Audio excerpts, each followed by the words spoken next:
시편 23편 1절에서 6절까지 말씀 제가 봉독하겠습니다. 여호와는 나의 목자시니 내게 부족함이 없으리로다. 그가 나를 푸른 풀밭에 누이시며 쉴 만한 물가로 인도하시는도다.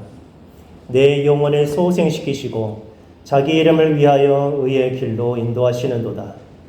내가 사망의 음침한 골짜기로 다닐지라도 해를 두려워하지 않을 것은 주께서 나와 함께 하심이라.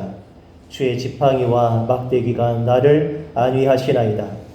주께서 내 원수의 목전에서 내게 상을 차려주시고 기름을 내 머리에 부으셨으니 내 잔이 넘치나이다. 내 평생의 선하심과 인자하심이 반드시 나를 따르리니 내가 여호와의 집에 영원히 살리로다. 아멘. 네, 오늘 본문을 중심으로 하나님의 선하심과 인자하심이란 제목으로 말씀을 나누도록 하겠습니다. 먼저 한번 그림을 보실까요? 우리 어린이들이 한번 대답해 봤으면 좋겠어요. 이게 무슨 화면일까요? 무슨 그림일까요? 어디에 있는 내비게이션이죠? 네, 자동차에 있는 내비게이션입니다. 요즘은 이 자동차에만 있는 게 아니고 휴대폰으로 들어와 가지고 길을 갈 때도 모르는 장소에 갈 때도 이와 같은 내비게이션이 있어요. 보세요. 그 다음에요. 휴대폰에 어디죠? 저기 운림산방 한번 검색해 봤거든요. 그랬더니 2시간 정도 어디로 가고 몇 미터 가면 어디로 가고 왼쪽 가고 오른쪽 가고 전부 다 친절하게 알려줘요. 그것만 들고 가면 모르는 길도 갈 수 있고 해외에서도 혼자서도 길을 찾아갈 수가 있습니다. 그렇게 좋아졌어요. 또 등산도 있습니다. 등산, 산에 갈 때 여러 갈래로 산에서 길 잃어버리면 내려오기 어렵잖아요. 근데 내비게이션이 있어요. 그래서 어디로 가야 안전한지 전부 다 알려줍니다. 뿐만 아니라 자전거도 있어요. 자전거 내비게이션도 따로 있습니다. 모든 것이 다 내비게이션입니다. 그러면은 이런 내비게이션은 우리는 언제 사용할까요? 우리 어린이 학생 한번 대답해 볼래요? 언제 내비게이션을 사용할까요? 네? 길 찾을 때. 맞아요. 어딘가 가고 싶은데 어떻게 가야 될지 모를 때 그때 내비게이션을 활용합니다. 길 안내를 받고 싶은 거죠. 근데 저를 보면은 잘 아는 길도 때로는 내비게이션을 켜고 갈 때가 있습니다. 켜고 갈 때가 있어요. 잘 아는데도 불구하고요. 딴 생각할까봐. 그래서 옆으로 셀까봐. 그래서 내비게이션을 켜고 갑니다. 그런데 제가 잘 아는 길로 제가 갈 수도 있지만 때로는 제가 아는 길과 다르게 내비게이션이 인도할 때가 있습니다. 그런 경우 있죠. 그때 어떤 생각을 하게 됩니까? 나는 이렇게 가야 될 것 같은데 왜 저렇게 가라고 하지? 순간 막 운전하면서 헷갈리기 시작하는 거예요. 왜 저기로 가면 더 빠를까? 여기로 가면 막힐까? 무슨 사고가 났을까? 순간 선택을 할 수 있게 됩니다. 그때 이제 내가 선택한 대로 그래도 여기가 빨라 하고 간 사람은 내가 옳다고 생각하는 길로 갈 것이고, 아니야 그래도 한번 내비게이션을 믿어보자 그런 사람은 내비게이션 말을 들을 것이고, 그 결과는 잘 모르겠습니다. 우리가 살면서도 인생에 수많은 갈림길이 있습니다. 그 다음 보시죠. 사람이 서 있는데 동쪽으로 가야 될지 서쪽으로 가야 될지 남쪽으로 가야 될지 북쪽으로 가야 될지 매 순간순간 선택입니다. 오늘 교회 오실 때도 여러분 무슨 옷을 입을까 걱정하셨습니까? 선택하셨습니까? 예, 저도 오늘 넥타이도 좀 신경 써서 한번 골라봤습니다. 네, 뭔가 반짝인 것도 한번 해보고 그랬습니다. 다 선택입니다. 선택. 무엇을 선택하느냐가 나를 결정하는 거예요. 내 인생도 결정됩니다. 근데요, 내가 보기에 좋고 내가 보기에 올바른 길이라고 해서 그 결과가 항상 좋은 것은 아닌 것 같습니다. 그렇죠? 나는 이렇게 하는 것이 가장 내게 좋은 길이다 생각하고 확신을 가지고 갔지만 그 길 끝에 낭떠러지가 있을 줄 누가 합니까? 그리고 그 과정도 순탄하지 않을 수가 있습니다. 이렇게 가면 착착착착 내 인생이 풀리겠지. 머리를 계산을 해가지고 합니다. 그런데 그 과정이 순탄하지가 않아요. 항상 고통이 있을 수가 있습니다. 잘못된 선택 그 한 번 때문에 큰 어려움을 겪습니다. 그래서 우리는 내 인생에도 좀 내비게이션이 있으면 좋겠다. 나를 좀 안내하는 사람이 있으면 좋겠다. 그런 생각을 하고 인생의 선배들에게 가서 조언을 구합니다.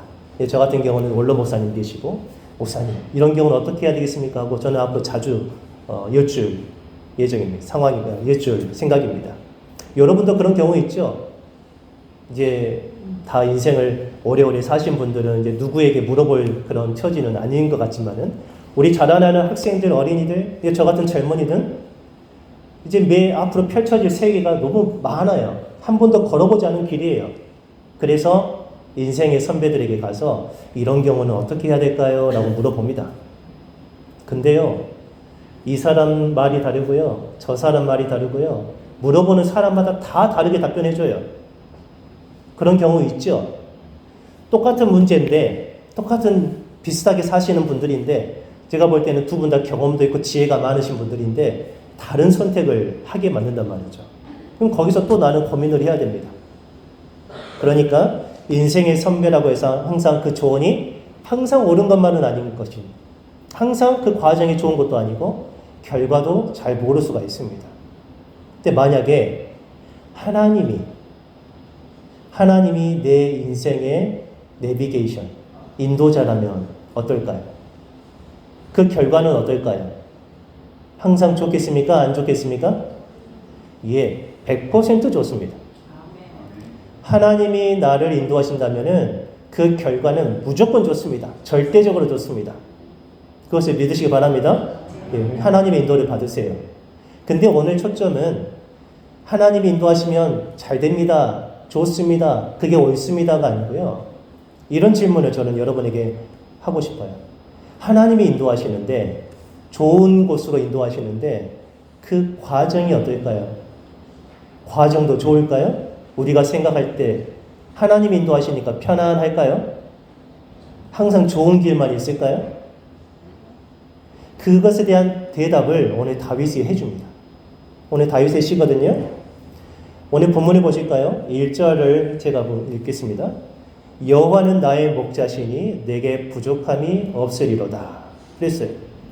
그가 나를 푸른 풀밭에 누이시며 쉴 만한 물가로 인도하시는도다.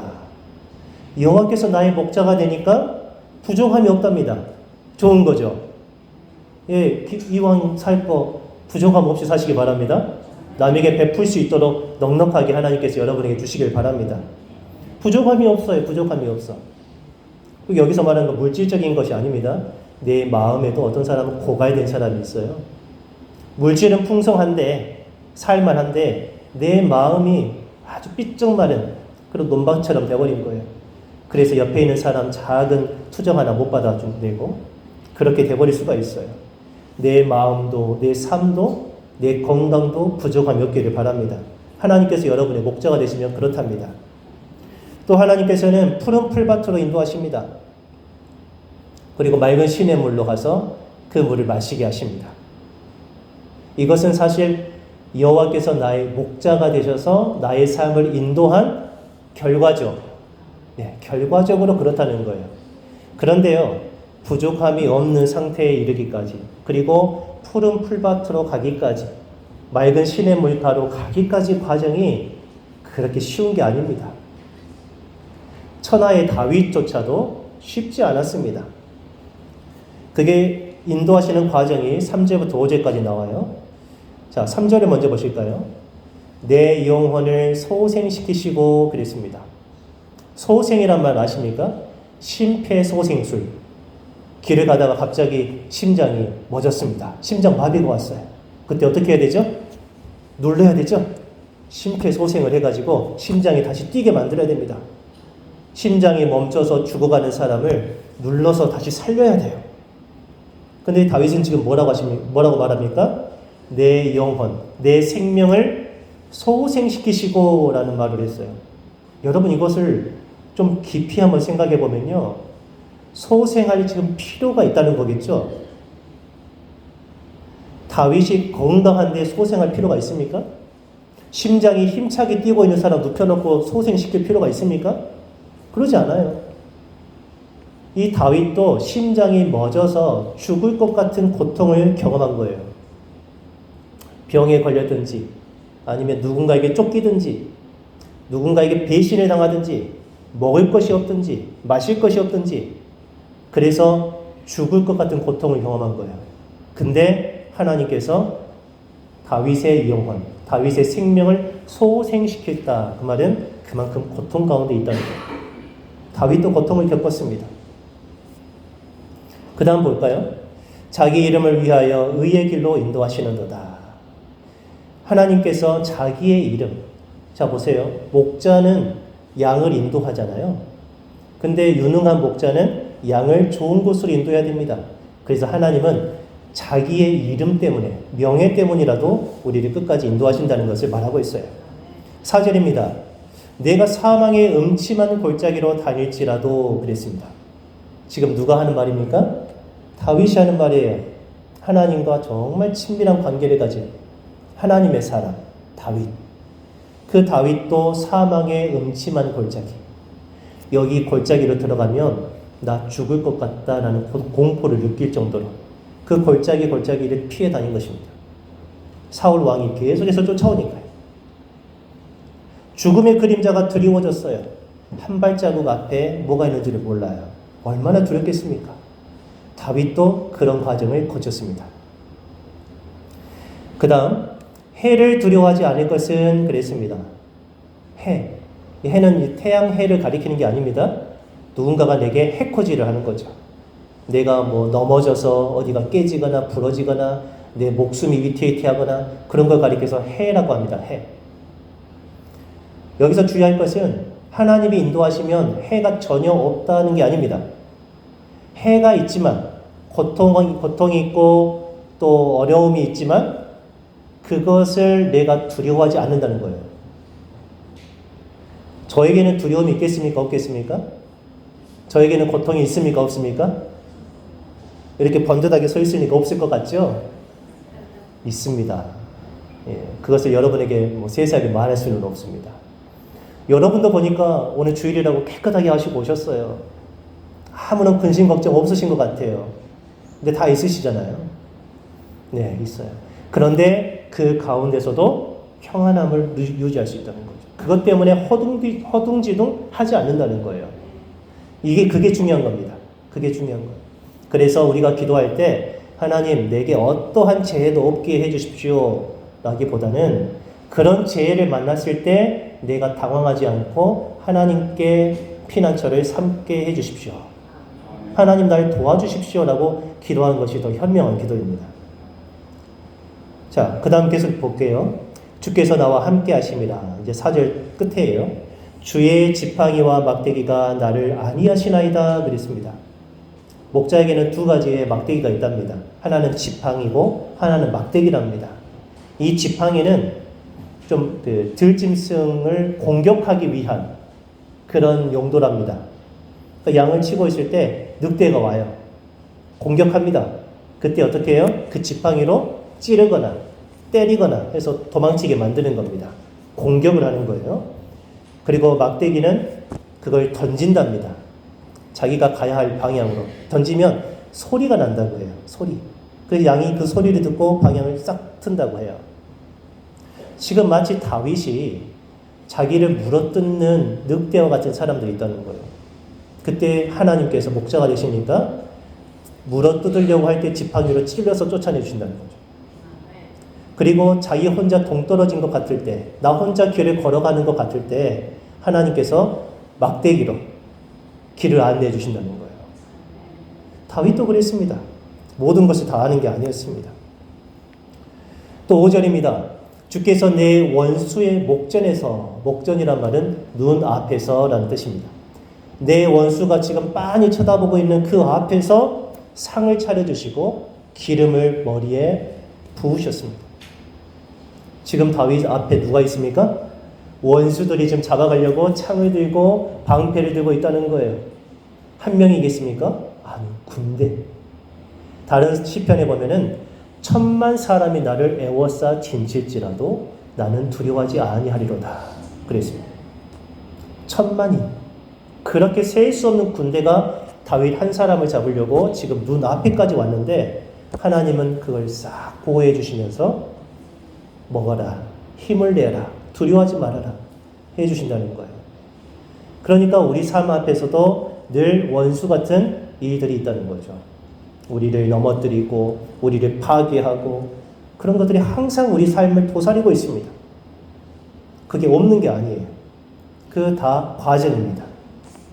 심지어 오늘 본문은 아니지만은 하나님까지 다윗을 버린 것 같은, 온전히 이 세상에 나 혼자 덩그러니 던져진 것 같은, 아무리 부르짖어도 응답도 안 해주시고 하나님 어디 계십니까? 라고 해도 하나님이 나타나지도 않으시고 그런 극심한 고독 속에 빠질 때가 있었어요.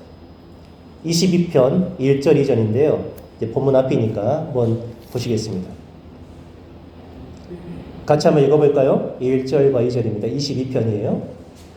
내 하나님이여 내 하나님이여 어찌 나를 버리셨나이까? 어찌 나를 멀리하여 돕지 아니하시오며 내 신음소리를 듣지 아니하시나이까? 내 하나님이여 내가 낮에도 부르짖고 밤에도 잠잠하지 아니하오나 응답하지 아니하시나이다. 아멘. 얼마나 고통스럽습니까? 답답하고, 그렇죠?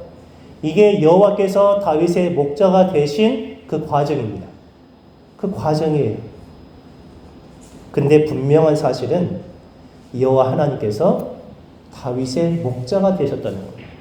그리고 다윗과 함께 하신다는 게 중요합니다. 어떤 일을 만나느냐가 중요하지 않고요. 하나님이 그 가운데 나와 함께 하시느냐가 중요합니다. 이게 중요해요. 우리가 볼 때는 그리 좋은 것 아니지만은 하나님이 보실 때는 그게 가장 좋은 길입니다. 하나님께서 이스라엘을 애굽에서 종살이를 하고 있었는데 400년가량 했답니다. 그런데 거기에서 이스라엘에게 자유를 주고 싶은 거예요. 그래서 젖과 꿀이 흐르는 복된 땅으로 인도하려는 계획을 가지고 모세를 보내셔서 인도하셨습니다. 그래서 홍해를 건너고 지금 가나안 땅으로 막 가는데 거기에서 제일 먼저 뭘 만나게 되냐면 마라라는 그런 장소에 이르게 됩니다. 광야에 정말 물도 거의 구할 수 없는 뜨겁고 밤에는 춥고 한 곳이랍니다. 그 마라에 이르렀더니 3일 동안 물을 마시지 못한 거예요. 3일 동안. 얼마나 목마르겠습니까? 우리나라처럼 언제든지 수돗물 틀면 나오는 그 나라에서도 한 반나절 물 안 마시면 목이 마르더라고요. 저는 방금 전에 한 30분 전에 물을 마시고 올라왔거든요. 근데 또 목이 마르네요. 근데 이것보다 더 건조하고 더 뜨겁고 그런 곳에서 3일 동안 사람들이 물을 못 마신다고 생각해 보세요. 고통스럽겠죠? 네. 근데 마라에 갔더니 거기에 물샘이 있는 거예요. 그래서 사람들이 허겁지겁 벌컥벌컥 마시기 시작했습니다. 근데 어땠습니까? 그 물이 마실만 했습니까? 너무 써가지고 그냥 넣었다가 뱉어버렸어요. 갈증을 해결하려고 먹었는데 오히려 더 성질만 나는 거예요. 그래서 이스라엘 백성이 모세를 향해서 원망하기 시작합니다. 그때 하나님께서 나무 하나를 가리키세요. 모세야, 그 나무를 던져라. 그래서 그 나무를 던져 넣었더니 물이 마실 만한 물로 바뀌었다는 겁니다. 네. 성경을 읽지 않겠습니다. 그리고 나서 거기서 갈증을 어느 정도 해결하고 나서 다시 떠나기 시작했습니다. 그런데 거기에서 한 10km 정도 되는 곳에 엘림이 있었답니다. 엘림. 장소 이름입니다. 엘림에 딱 갔더니 세상에 뭐가 있습니까? 오늘 15장 27절 한번 띄워주세요. 출애굽기 15장 27절. 쭉 넘겨주세요. 네, 같이 읽어봅니다. 그들이 엘림에 이르니 거기에 물샘 12줄과 종려나무 70그루가 있는지라 거기서 그들이 그 물 곁에 장막을 치니라. 아멘. 거기에 물샘이 12개나 있는 거예요. 뭐 작은 또랑이 아닙니다. 퍼내도 계속해서 올라오는 샘입니다. 그게 12개가 있습니다. 그리고 종려나무 70그루 멋지게 그래서 그늘도 있겠죠. 천혜의 오아시스. 몇 킬로 떨어졌다고요? 예, 10km. 나중에 칼럼 한번 읽어보세요. 제가 이거하고 관련해서 썼습니다. 자, 여기서 한번 제가 질문을 드립니다. 하나님은 처음부터 그냥 엘림으로 바로 인도하시지 왜 마라라는 곳에 거쳐서 인도하셨을까요? 아마도 마라가 엘림 가는 길에 있었는지 모르겠습니다. 그럼 하나님은 전능하시니까 좀 목 마른 거 좀 해결해 주시면 안 됩니까? 목마른 그 느낌을 좀 없애주시면 안 됩니까? 하늘에서 갑자기 비 한번 내려주시면 안 될까요? 근데 왜 하나님은 물도 안 주시고 3일 동안 광야로 인도하다가 마라에 이르러서 쓴물을 만나게 만들고 또 그것을 먹고 원망하게 만들고 하나님 만드신 건 아닙니다만은 그리고 하나님은 또 치료하셔서 물을 마시게끔 해주시고 10km 가니까 물샘 12를 예비하시고 그러면서 하시는 말씀 아마 이렇게 말씀하셨던 것 같아요. 봤지? 왜 하나님은 그렇게 하셨을까요? 왜 마라라는 고통의 과정을 거치게 하셨을까요? 그 이유가 출애굽기 15장 25절과 26절에 나오는데요. 제가 읽겠습니다. 거기서 여호와께서 그들을 위하여 법도와 율례를 정하시고 그들을 시험하실세 하나님이 시험하십니다.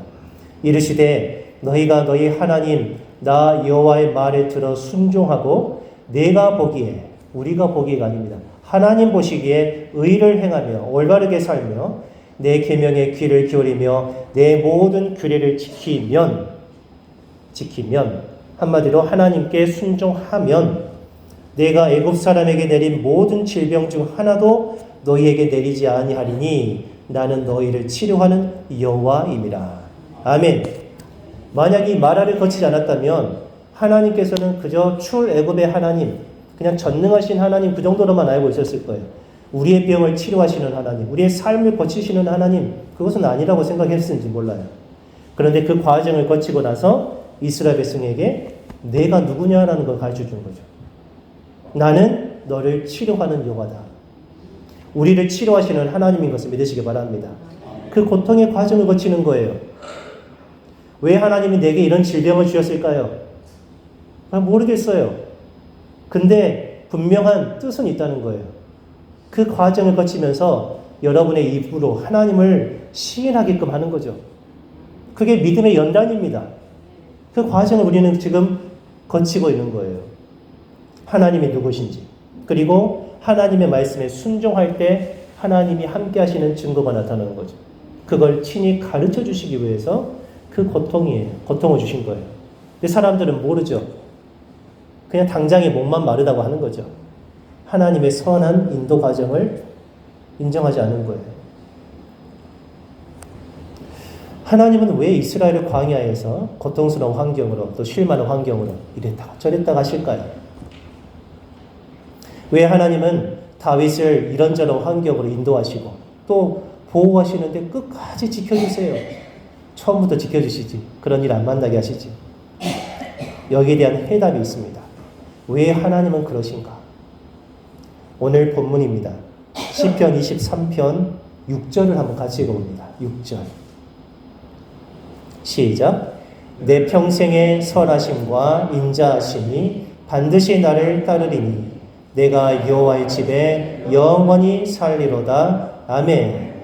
여기서 중요한 두 가지가 나옵니다. 하나님의 성품입니다. 하나님의 선하심, 하나님의 인자하심. 네, 하나님이 선하시기 때문에 그렇습니다. 하나님이 인자하시기 때문에 우리를 모든 과정에서 보호하십니다. 그리고 우리를 연단해서 더 멋있는 사람들로 만들어 가십니다. 이 두 가지를 믿으시기 바랍니다. 하나님의 선하심은 이겁니다. 하나님의 모든 말씀은 선하십니다. 아멘. 하나님의 모든 말씀은 선합니다. 그리고 모든 행동도 선하십니다. 아멘.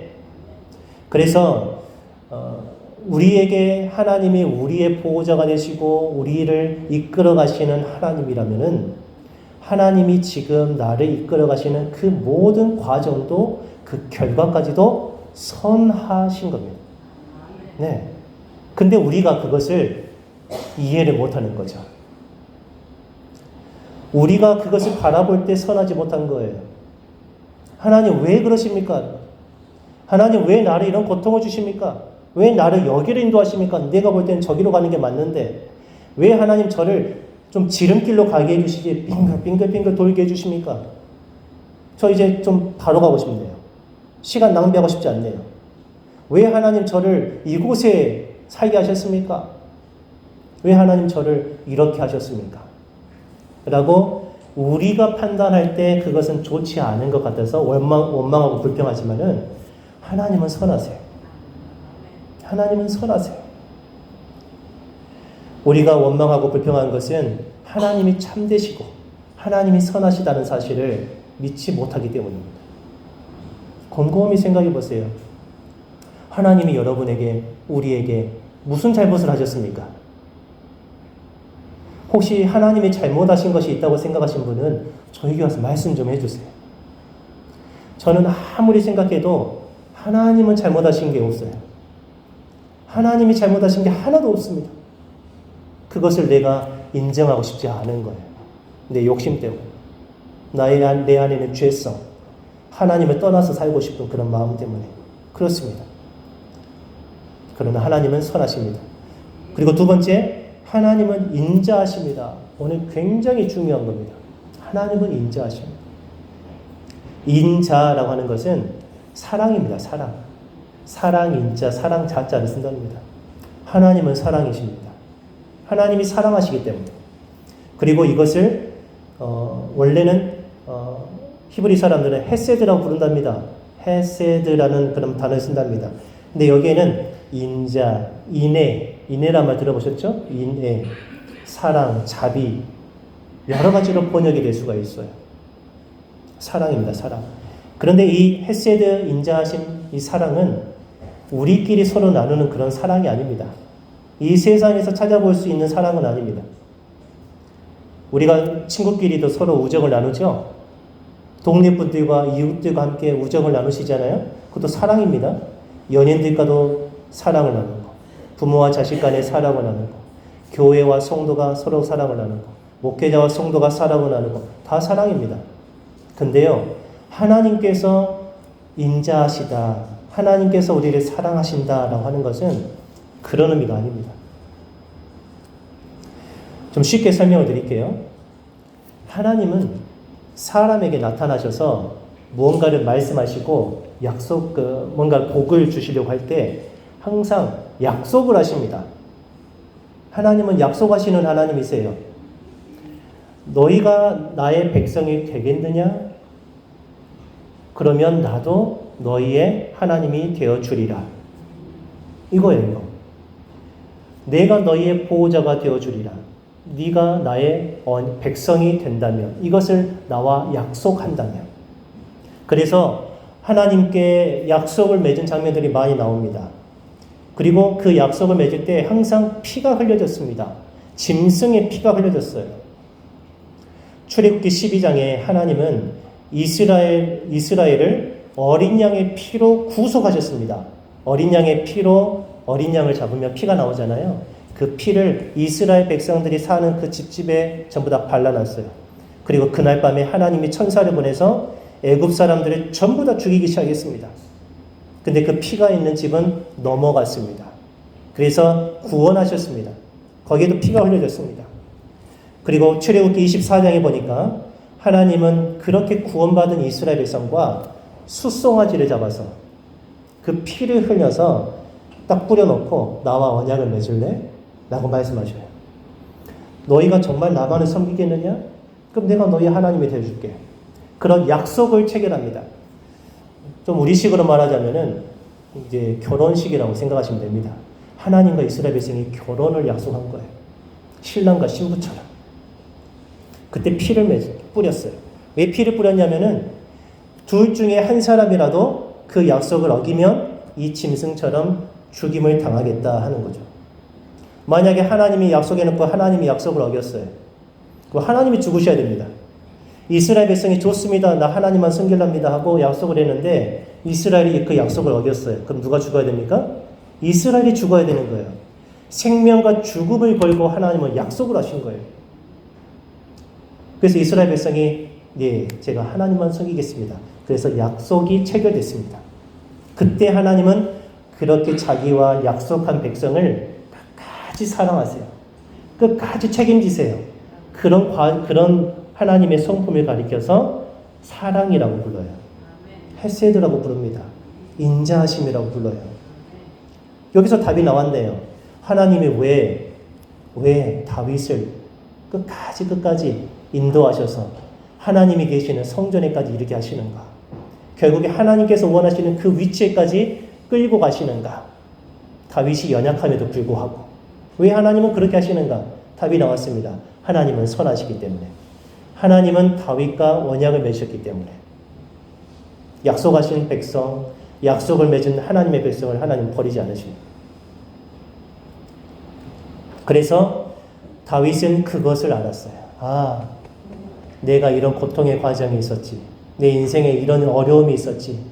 그러나 내가 결국에 부족함이 없는 상태가 되었고, 결국에는 푸른 풀밭에 가게 되었고, 맑은 시냇물가에 이렇게 물을 마시게 되었고, 마지막에는 여호와의 집에 이르게 된 것, 그 천국에까지 가게 된 것은 하나님이 나에게 선하시기 때문에, 나에게 인자하시기 때문이구나. 그 두 가지가 나와 함께하기 때문이구나 라고 다윗은 알게 된 겁니다. 그래서 그렇게 고백한 거예요. 내 평생의 선하심과 인자하심이 반드시 나를 따르리니 내가 여호와의 집에 영원히 살리로다. 아멘. 아멘. 우리 삶 가운데도 하나님의 선하심과 인자하심이 따르고 있습니다. 과거 이스라엘 백성은 짐승의 피로 하나님과 언약을 맺었습니다. 그러나 우리는 짐승의 피로 맺은 게 아닙니다. 우리가 만약 예수 그리스도를 믿는다면 하나님과 약속이 체결된 겁니다. 저 하나님과 약속한 적 없는데요? 아니요. 우리는 알지 못하지만은 우리가 만약에 진실하게 예수 그리스도를 나의 구원자로, 나의 구세주로, 나의 왕으로 모셔드렸다면은 그 과정에 우리 마음 가운데 예수님의 피가 뿌려진 겁니다. 과거에는 짐승이 죽어서 그 피를 뿌려서 약속을 체결했습니다. 그러나 지금은 예수 그리스도께서 2000년 전에 이 세상에 오셔서 자기의 피로 우리와 하나님 사이에 언약을 맺게 하신 겁니다. 그래서 마태복음 26장 26절부터 예수님이 십자가를 지시기 전에 제자들과 마지막 만찬을 하면서 이렇게 말씀하셔요. 그들이 먹을 때 예수께서 떡을 가지사 축복하시고 떼어 제자들에게 주시며 이르시되 받아서 먹으라 이것은 내 몸이니라 하시고, 지금 음식을 차려놓고 떡을 놔두고 포도주를 놔두고 예수님이 하시는 말씀, 이거 떼어 먹어라 이건 내 살이다 그랬어요. 또 잔을 가지사 감사 기도하시고 그들에게 주시며 이르시되 너희가 다 이것을 마시라. 28절 같이 읽어봅니다. 이것은 죄사함을 얻게 하려고 많은 사람을 위하여 흘리는 바 나의 피 곧 언약의 피니라. 아멘.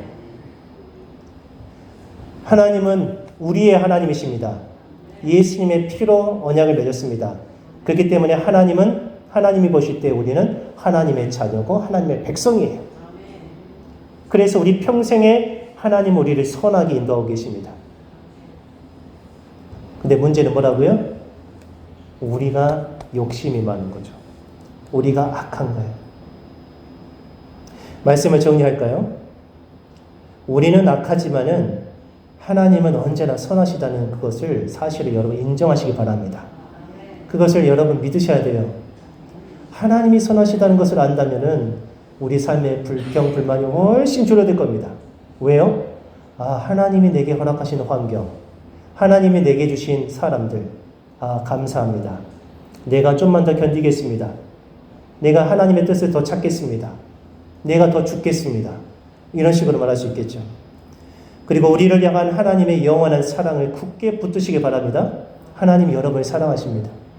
아들이 십자가에 내어놓기까지 그 피로 우리와 언약을 맺으셨어요. 거룩한 언약입니다. 우리가 하나님을 버리지 않는 한 하나님은 우리를 결코 버리지 않으십니다. 우리가 하나님을 떠나지 않는 한 하나님은 우리를 절대 떠나지 않으십니다. 영원히 함께 하신다는 사실입니다. 우리 다 같이 시편 107편 1절을 읽으시고 기도하시겠습니다. 시편 107편 1절 우리 한번 크게 읽어볼까요? 여호와께 감사하라. 그는 선하시며 그 인자하심이 영원하미로다. 아멘.